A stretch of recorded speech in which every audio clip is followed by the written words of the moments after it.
Hello and welcome to the Thursday show on Our Game with myself, Michael Verney. Delighted to have former Ballyhale Shamrocks boss James O'Connor with me. James, how are you? Good, Michael. Or should we say Joxer? And I'm wondering where did Joxer originate? Hardy in Stuttgart. Well, I tell you now, you're going back a lot of years now to find out that one. I can tell you, it started at primary school level, but it's a long story, and I'm definitely not getting into that. Good man. That's something that's an off the record one when we go off air, I'd say. James, great to have you with us. You obviously have a very particularly unique insight into Ballyhale and Ballygunner meeting. When I say Ballyhale and Ballygunner, I presume it's very tinged with bad memories from last February, I assume. Sure, look, I suppose that was a tough day. And the weeks to follow, Michael. But look, in fairness, look, it was an unbelievable experience to be there, and to work with the lads for the best part of 2 years. So just look, you'll go back and through every minute of that game. I suppose I've gone through it 1,000 times at this stage, but look, that's not going to change the result at the end, unfortunately. But look, here they are back again in an all-out semi-final. You've watched it back several times, I assume. What goes through your head when you watch back that goal? It's mad. I watched it a couple of times during the week as well. It's so crazy, even because just looking back, Paddy Levy was so lucky to even get the ball in his hand at one stage. He got a bad pass, and all of a sudden everything just opened up. What's going through your head when you're looking at that from the sideline? Well, just before the last puck out, I remember walking down the sideline and I looked down at the Ballygunner bench, and Darragh Sullivan was walking, I suppose, towards me at that stage, and his head was down, and you could just see he was after giving up, really, And next thing, the puck out came. Dean Mason lobbed it out. It landed very close to me over the sideline, and there was Owen Cody, Adrian Mullen went for the ball, and they both missed the pickups at the time, and it just broke out around the middle and down the field in, and I just couldn't believe Harry Ruddle latched onto it, and he was still a long ways out of that stage, and I still thought to myself, look, he's not going to score from there, he's not going to get a goal from out there, worst case scenario, a point, but he just took a low shot, and all I remember was the crowd at that end, the Ballygunner crowd just leaping it up into the air, and I just couldn't believe it. You're there then, and you're looking at the clock, and time is up. You're in injury time, and you're just hoping he'll give you an extra maybe minute or so on the puck out. But to the very minute the puck out came, it was over, and that was it. It was one of those things. It was like a knockout at the end of the 12th round with no time to come back, or no time to even get up. As you said, there was no time even for a puck out, and Harry Ruddle's shot as well. It's so difficult in hurling to score a goal from there, but it was, from his point of view, it was perfect. Richie Reid was half obstructing Dean Mason. I think Joey might have been as well. For a goalkeeper, it bounced in an awful spot for Mason, and he got over quite quick. But it's just one of these kind of mad shots that it was just going to be hard to stop no matter who was in there. I saw some people apportioning a bit of blame to Dean, and I just don't see that at all. I think it was the perfect shot, and the perfect shot for a forward, and the most imperfect shot for a keeper. So difficult to save. And when you're standing on the line and it's 1 minute, you're 3 in a row All-Ireland champions, and the next you don't even get a puck out. I think you had your hands in your head after. It must be so hard to believe. Well, you're just trying to take it all in, Michael, and from going from 30 seconds earlier, you're nearly picturing, Colin Finlay walking up the steps, and next thing, here you are walking out in the middle of the field, you Ballygunner lads jumping and crying all around, with joy, and you're just kind of saying, what the hell happened there? Yeah, tough one. I'd say that's an understatement. What do you think, just briefly looking at the game on Sunday? It's a spicy one. There's no point in saying any different. You saw the hurt that was in the dressing room of the Ballyhale lads. There's something I want to ask you as well. Colin referenced the Barry Coughlin's speech after the Leinster final. At the time, did you take any insult or any disrespect from his words at the time? I'll be honest with you, Michael. I didn't even hear his speech at the time, and that's the honest to God truth. I heard references to it after, but after that game, out around the middle of the field, I was listening to no speech. I promise you, So, look, it was only afterwards I heard about it. I didn't read it. To be honest with you, I didn't read a whole lot into it. Look, we had to face the dressing room afterwards. I was in the, obviously I had to go back into the Ballyhale dressing room, first of all, and speak to the lads. And then, we'll say, made my way down to the Ballygunner dressing room, saw two complete different atmospheres, as you could well imagine. So no, look, to go back to your original question, I didn't hear the speech at the time, and I didn't pay too much attention, to be honest with you. No, I actually listened back to it yesterday just to, it's one thing seeing the words on paper, it's another thing actually hearing what he said. And I have to say, I don't think he meant any disrespect, but you've been involved in plenty of dressing rooms where any crumbs of motivation will be taken from anywhere. And it's kind of funny as well that Colin referenced Barry Coughlin, and they're probably going to mark each other. And I would have thought the winner of that duel would probably go a long way. So I'd say that'd be fairly hot and heavy between the two of them, I'd say. Definitely. Look, two great players, two very physical men. And look, I know that I know both dressing rooms pretty well, but the Ballyhale dressing room, if you get the real mean focused Ballyhale coming out onto a field, that's a different animal than I suppose sometimes you can see Ballyhale, playing championship matches and what have you. And look, they're obviously a fantastic team, but that ruthless streak might be in them on any given day. But when they get their heads together, and I know from being inside that dressing room of a Friday night before championship, those guys would sit down, they'll talk it out between them, I suppose with each other. And I can tell you now, any bit of motivation that can be got will be spoke about inside that dressing room, and they will bring that to the field. I think you're going to see the ruthless Ballyhale on Sunday. Two great teams taking the field. Look, in my book, two of the best teams over the last number of years. And it's going to be very interesting, duel, I think, being honest with you. My only problem is that it clashes with the World Cup final, and I know we're all GM and we're all sports people as well, and I just think we're taking away the casual fan who would love to be watching this, but I still think it's probably the biggest club game since Portumna played Ballyhale in 2009 in that All-Ireland Club semi-final in hurlers, which was huge as well. But you saw the hurt in the dressing room in February. Colin Fennelly has talked about, he wasn't sure whether he'd be hurling again. By all accounts, Joey Holden, he's not supposed to be here. He's not supposed to be playing. He's supposed to be traveling the world. But you do expect that kind of ruthless streak to come out. They do have, it's amazing to say, for a team that has won what they've won, they feel like they have a massive point to prove at the weekend. They do, and look, the one thing I know about them would say, when they're in that mood and when they're in that mind space, they're a very dangerous team. Again, like I said, I promise you this week now, they're focusing in on their game. They'll have their game plan. They won't be over-exerting themselves, sparing everything to, I suppose, for Sunday. But I'm sure now, tomorrow evening, they'll probably meet for the last time tomorrow evening. They'll sit down inside that dressing room. Those players, there'll be 4 or 5 players stand up and speak inside that dressing room. And they'll go back and they'll talk about the hurt of last February. And the one thing about them, they're a very, very proud club. And look, they like winning. There's no point saying otherwise. They're used to being there. And, look, their crown was taken from them, last February. And they'll want that back. That's 100% sure. And you made a reference there to Joey and to Colin. Look, I knew by talking to the lads, even, we said the week before the All-Ireland last year, they were going away. And I knew Colin would probably come back during the summer, but Joey was to head away for 2 to 3 years traveling. So in my mind, he was definitely gone for the coming year. But to have him back, Joey Holden to that team he's a rock to that defence. And not alone what he brings on the field, but what he brings in the dressing room as well, before and after games, is massive. The lads listen to him. He's a guy who, you won't hear Joey saying too much during games or anything like that. But when he speaks, everyone just sits up and listens, and he's a guy, he's one of the best speakers that I've come across inside the dressing room. And that's amazing to say when you have the likes of Colin and the likes of TJ in there. TJ is actually a very quiet fella inside the dressing room, and probably every fella would think, TJ is the driving force inside the dressing room. He's actually one of the quieter lads inside.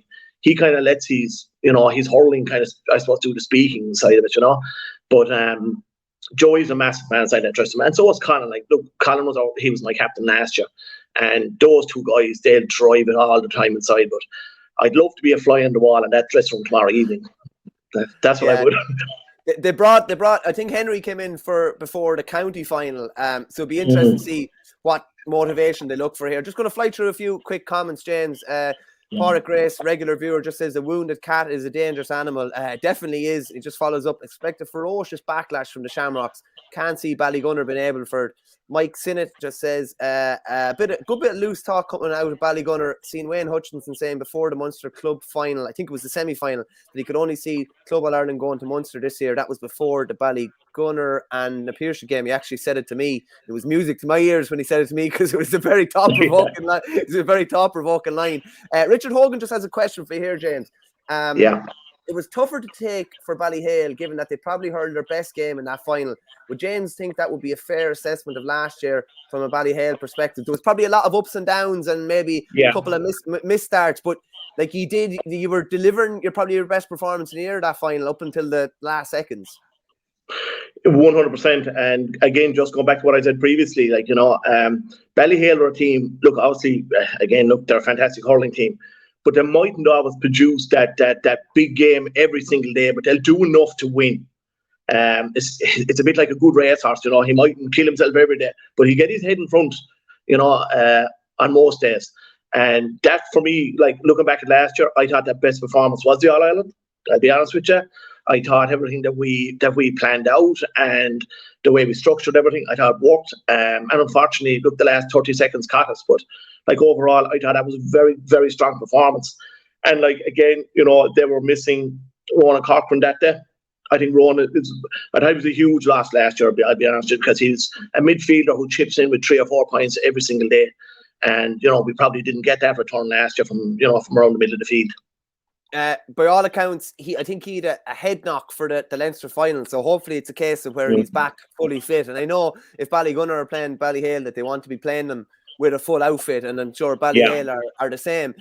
Just looking at matchups, is there anything maybe outside of Colin, maybe, and Barry Coughlin, is there anything, any matchups you're looking forward to in particular? Like Patrick Fitzgerald is a headache that you didn't have last year as Ballyhale Shamrocks manager, and it's no longer, trying to hold Desi, it's trying to hold Patrick Fitzgerald inside, and probably, one of the Mahonys as well. But is there any duel in particular that you're looking forward to? I think it'd be interesting with Owen Cody, probably Ian Kenny for Sunday. Like Owen would say, I suppose by his standards last year, would have been quite in the final, because he was the guy that was hurling fierce well for us all year, and was probably our top forward. Be interesting to see, how Ballygunner handle him again for this year, because Owen for me, himself and Adrian Mullen, they're two guys coming into their prime now. Adrian Mullen, especially this year, I think is hurling very well for Ballyhale. He's a real engine on him, and he's the kind of guy he can start in the half forward line, drift into midfield, and he even goes deeper again to get ball. So he's the guy that I think he'll hit a lot of ball on Sunday. But himself and Owen, I think, will be if the two of them hit form on Sunday, I do think Ballyhale will be a massive shout. Looking at Ballyhale, I'd say the last 2 days, would there have been a bit of worry as a former manager looking back at them? I thought they were overran a few times, particularly around the middle of the park, and even the last day when Kilmacud got that purple patch, they fairly made the most of it. I think it was 1-7 to no score during that purple patch. Do you expect Adrian even to play a bit deeper maybe than he has? And obviously, as you said about Ronan Corcoran, is crucial there, because they can't allow, if Ballygunner break the line like Naas did, and at times like Kilmacud did, they'll go for the throat and they'll put them away. Yeah, 100%. I think now. Look, I haven't heard what the Ballyhale team is, but for me, Paddy Mullen and Ronan Corcoran are the two best midfielders that they have. I can see Adrian drifting in there as well, I'll be honest with you. Creating a very strong line across the middle, and those guys walking back to their half-back line as well, for me, that's where this game is going to be won. I think around that middle third, Ballygunner have a great habit of winning ball around there and giving the perfect ball inside to the forward line. And if you let them do that, they'll absolutely skin you. And like you mentioned there now, young Fitzgerald as well, and then you have Desi inside there. Like you've two absolute top class forwards inside there now. So if you're letting them win ball around the middle third and giving them the perfect ball inside, it'll be almost impossible trying to defend it. Yeah, forget. You can correct me if I'm wrong. Would I be right in saying, somewhat right in saying that instructions to Darren Mullen in last year's final were no matter what Desi does, just don't let him around you, because he seemed happy enough. He seemed happy enough just to hold him, and it's almost like if Desi gets that ball there, limit the damage. The goal kind of was not a bit of a freak, but he took that very well. But would that be fair to say that was just stand him up and just do not let him around you? If you have to give him a yard to strike, give him a yard to strike, but don't let him take you on. It was. Look, obviously, look, Desi's a key forward inside there. And in fairness to Darren, like Darren is a real good marker. Like Darren would probably be on the Kilkenny team at the moment, bar injuries over the last number of years. He's been fierce unlucky. But he's a real good attacking cornerback, But he can do both jobs. He can do the marking job, and he can Darren would be equally as good out in the half back line. But yes, we did tell him that he was doing a man marking job. If he does beat you, don't foul him, make him shoot. Keep him out of the wing as much as possible. So yeah, we did But then on the flip side of that, someone's going to pick up Desi, but it's kind of almost allowed. It's almost allowed Patrick Fitzgerald to flourish, because Desi's playing really well, but he's still getting the same amount of attention as he was. And maybe there's a bit more space the other side, and Fitzgerald has just come in. Like, you've probably seen him fairly closely, and Waterford underage hurling that, but he's made, like, outside of the county final when he was quiet, maybe on a horrible day against Mount Sion, he has made some impact at senior level. He hasn't. He's only a guy of 18 or 19, and believe it or not, I actually didn't see a whole lot of him only up to around the county semi-final this year. But look, he's a real talent, and he's very similar. He's very similar to Desi in a lot of ways. But he's one of those forwards now. Like, look, he's as I said, he's 18, 19, but he's gaining confidence as he's going. So look, for a guy playing the way he is, I suppose for his age, which is incredible. But he's a dangerous forward, and I think this guy over the next 2 or 3 years will be a top class player. I'll be honest. Yeah, we're chatting to Owen Kelly the other day at the Co-op Superstores Munster Hurling League launch, and we were saying, like, is he too young to be given a go at Waterford next year? And he said far from it. Like, he actually said he'd probably have a softer landing at county level, because he's playing with one of the best club teams in the country and getting plenty of attention. Just fly through a few more comments. I think you've covered a few of these. You might ask James how much of a loss was Ronan Corcoran in last season's final. I think you kind of alluded to how big of a loss he was. Owen Cody disappointed in last year's final. Does James see him making a major difference this year? I think you might cover that one. You might cover that one as well. Pádraig Grace just says St. Thomas isn't done. You must be loving the build up to the second semi-final. Yeah, both are kind of flying under the radar, but we'll chat about them in a minute. And Ballygunner, Andrew Sullivan says Ballygunner going to win by about 5 points. You're obviously a Lismore man, a Waterford man. Like, it's a difficult one. Where do your loyalties lie on Sunday? A team representing Waterford or a team you've managed for a couple of years? It's kind of a difficult one. It's a difficult one, and I've been asked this now over the last 2 weeks. I'll be honest with you, and my simple answer to this, I suppose, to this one is I'm definitely going to sit this one out. So I'm going on the fence on this one. But the one thing that I want to say is that it's going to be a fantastic game on Sunday. You have two of the best teams in the country going at it. And I'm expecting a high scoring game, a real attacking game, because you have two teams.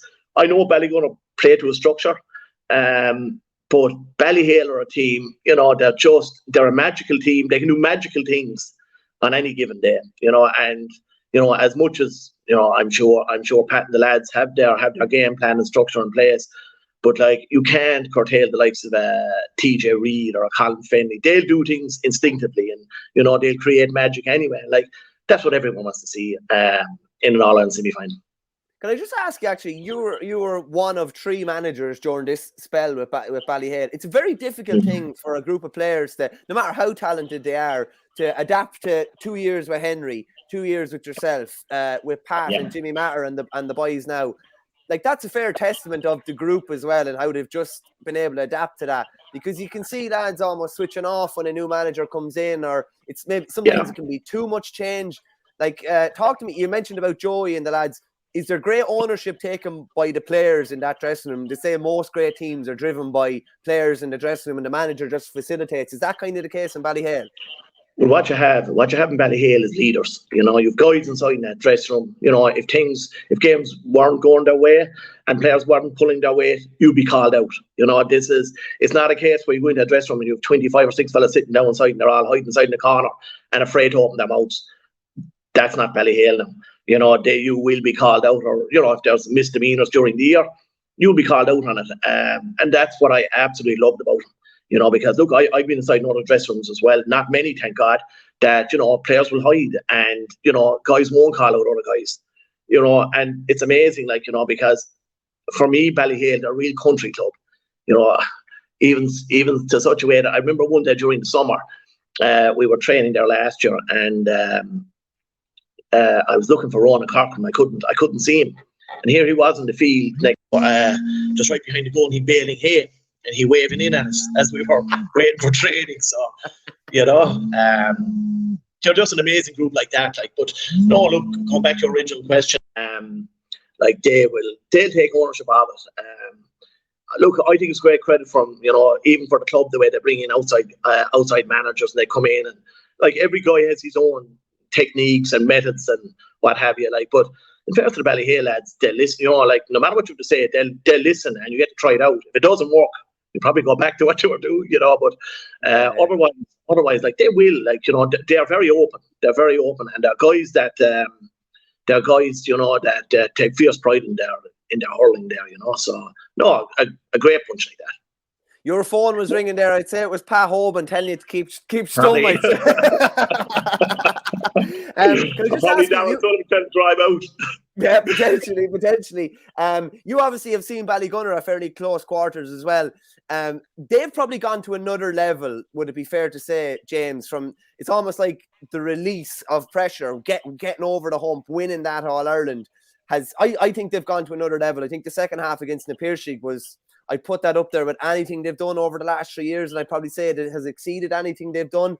They're a really dangerous animal from the point of view now that while it might have been thrown at them before that they weren't able to win games when push came to shove, really in those clutch moments, like they look nerveless now in those kind of clutch moments, which is, again, the bar has been raised for Ballyhale, I'd say, going into Sunday, based on what Ballygunner have done this year so far. It is, but I would say for Ballygunner, after the winning the All-Ireland last year, I think it was a fierce monkey off their back. Like the pressure that's on Waterford clubs here trying to do well in this competition is huge. Like, you know, and like, look, we don't have a tradition of kind of winning All-Irelands, whether it be inter-county or club. So for them to win that, I actually think is probably worth 4 or 5 points a game to them now. And again, you asked me the question: Are they a better team now than what they were 12 months ago? I would probably say yes. Because they have that belief now. There's no hesitation there now anymore. The monkey's off their back. They're kind of playing with a bit more freedom, I think, as well. Like, I was very impressed with the Napirsig second half, I'll be honest with you. Like, I was watching that game in the first half and said, geez, you know what? I think Ballygunner are in trouble. But, you know, they just lifted the gears at half-time, came out in the second half, just a different team. And they showed that real class. And look, they have some great players and some very classy players inside them. So yeah, I do think they're a better team than last year. Yeah, they have an ability to problem solve now during matches that they mightn't have had before, and a lot of that I think just comes from belief. Interesting you said about Ballyhale and about like lads being called out. It's funny when I have been in dressing rooms as well where lads are hiding, and generally, if you're hiding in the dressing room, you're hiding on the pitch as well. So it's a great sign of a team that they are calling each other out and raising those standards. Just can I have a quick word, James, on Thomas's and Dunley Cucullins in the other semi-final? You know Thomas's fairly well, obviously. I would put their 60 minutes against G up there with anything they've produced over the last while. I think that is probably the peak of what they've done. They obviously finished on the wrong side.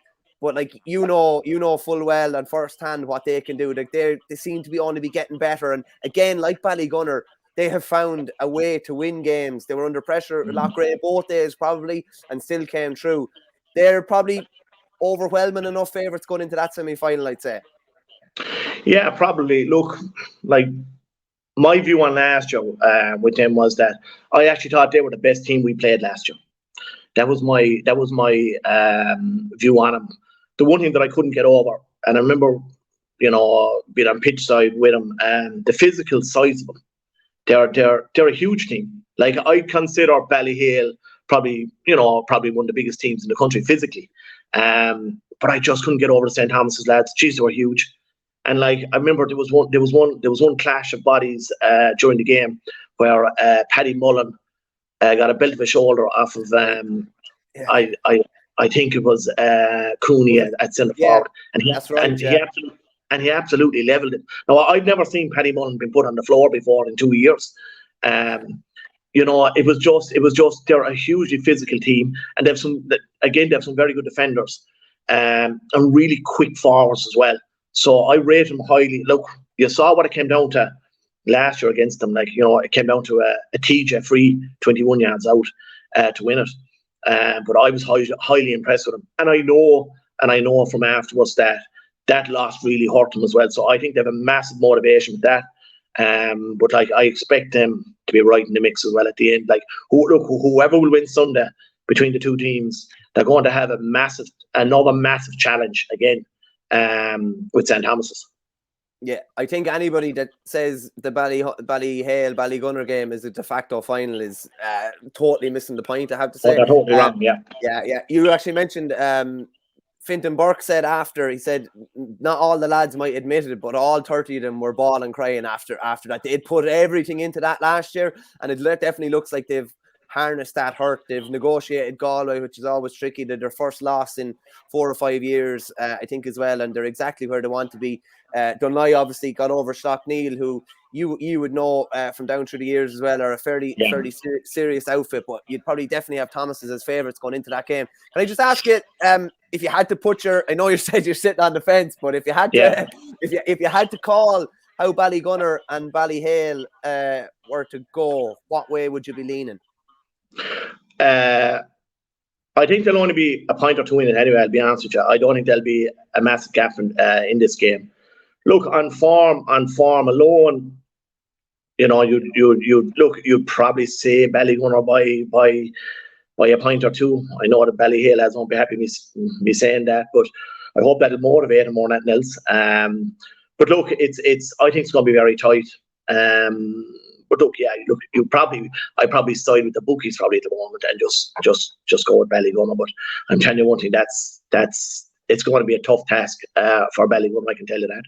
I would be the same, and I no more than yourself would be interested in the horses, and you would be looking at the form, and I think the form does say Ballygunner. But are you the same as me, where there's some gut instinct that says that Ballyhale are going to rise a couple of levels based on February, based on the hurt, based on it's kind of something, I don't know, it's some sort of an instinct where I do think they'll produce something that we haven't seen yet this year, and maybe that we haven't seen at all in the last couple of years.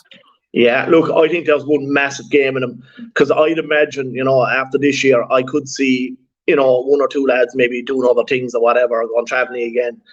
And, it's their 50th anniversary as well. And I just think there's a lot of things coming into play here. Like, if I was the outsider looking in here and, kind of knowing both teams, I'm saying there's one massive game coming here now, and that's why you can never write off Ballyhale. You just can't write them off, because they're such a dangerous team. And on any given day, like I said, they can come out with that mean performance and they could just blow you away. And don't be surprised if that's not next Sunday. Yeah. I think I can't wait for it. To me, it's a monster game. Again, unfortunately, it collides with the World Cup, but so be it. We'll just have to get on with it. And James, you've obviously had loads of success at club level with the likes of Carricktool and Father O'Neill's and Ballyhale, but you're after taking the hot seat with the Waterford Miners next year. I'd imagine, as a former Waterford defender back in the day, I'd imagine it's something that's hugely exciting for you. It is. Look, it's something that I never saw myself doing up to a couple of months ago, I'll be honest with you. And it was only, we'll say, there 2 or 3 months ago now, the county board made contact with me and said, look, could we sit down with you and see, would you be interested in doing this? So again, now to something that I never saw myself training younger players, I'll be honest with you. I've always been involved with adult teams and senior teams and what have you. So I wasn't too sure how would I adapt to it more than anything else, and how would they adapt to me. But I'm in there now. Look, the last month or two, and at the moment, look, it's a trial period with players and what have you. We're just doing a little bit of training, but I have to say I'm really, really enjoying it. Like, it's amazing the contrast from the older player to the younger lads who are just like sponges, and if you ask them to stand on their head, they probably do it for you. So it's great. It's great in that respect. Like, and and look at club level as well. That you only probably have 25 or 6. You're trying to mind that 25 or 6. At the moment I have 44 or 5 in, and unfortunately I might have to leave lads go, in another month or two. But it's great to be in that position. And at the moment, I have to say, I'm really, really enjoying it. What would the I don't know if wariness is the right word, but of having coached adults all your life, what would going into the unknown, training young fellas, and it's probably is a bit of a different world, isn't it? It is, and I have a very good team around me again, and a couple of very good coaches with me. And to be honest with you, I'm a real hands-on type of manager then, where I'm in doing the coaching as well and the physical side of it. But I will say, like, I went in with the attitude that I was going to train them like a senior team. I'll be honest. I wasn't going to dilute everything that I had been doing over the last number of years, because I think, look, that's the wrong way to go about it. Go in as if they're senior players. So a couple of them have got a bit of a rude awakening already, I have to say. But like, I think that'll stand to them, over the next 3 or 4 months, and hopefully come into a Munster final again, or maybe or something like that. Yeah, Liam Cahill came out with the great quote when he was Tipperary manager. I think it was, every parent thinks that their little Johnny is like, they think that their goose is a swan or whatever it is. I think he got a fair bit of, but it is, it's probably, preparing them for adult hurling maybe a bit more. You can't really sugarcoat things too much. But best of luck with that, James. And probably on Sunday, you can't win, you can't lose either. So at least you're going to have a hand in the All Ireland final no matter what. But thanks a million for joining us. We'll talk to you soon. Cheers. Not at all, Shane. Thanks a million. Thanks. Cheers, James.